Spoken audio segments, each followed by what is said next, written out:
se explica a história da divina criação.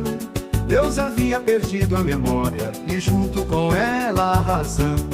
Só assim se explica a história da divina criação. Deus havia perdido a memória e junto com ela a razão.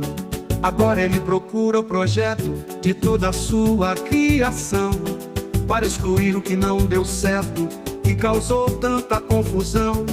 Mas como está fraco da memória, ele não lembra onde guardou, ou se já descartou e jogou fora o arquivo da sua invenção. Deus devia ser um louco varrido, ou sofrer de sonambulismo profundo. Só estando lelé que faria sentido ele ter posto o homem no mundo.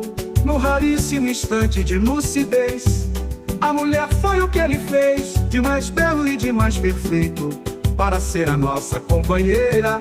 Mas o homem ingrato e imperfeito a fez de objeto e a tornou prisioneira.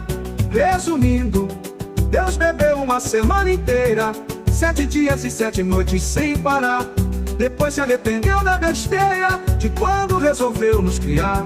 Ele devia estar delirando na mais insana piração, para fazer todo este bando de humanos sem noção. Vagava em grande tormento quando abençoou todos nós. Agora amaldiçoa o momento em que nos concedeu a voz. Ele não passava nada bem, vítima de grande sofrimento, teoria que justifica também ele nos ter dado pensamento. Devia estar mesmo demente para agir com tanta insensatez, ou sofrido um grave acidente que roubou dele a lucidez. Só assim se explica a história da divina criação. Deus havia perdido a memória e junto com ela a razão. Não tendo a paciência de Jó, Deus procura o seu antigo projeto, eliminar o homem sem dó, e então reduzi-lo ao pó. Será o seu mais novo decreto. Só assim se explica a história da divina criação.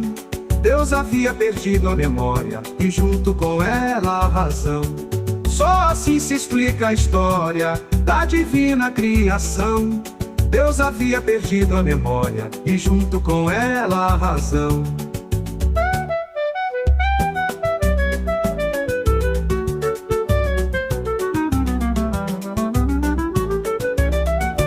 Não tendo a paciência de Jó, Deus procura o seu antigo projeto, eliminar o homem sem dó, e então reduzi-lo ao pó. Será o seu mais novo decreto.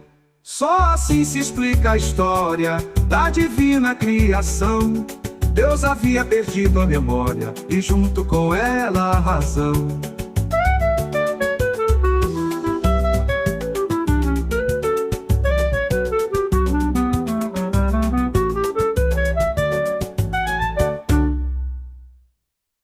Só assim se explica a história da divina criação. Deus havia perdido a memória e junto com ela a razão.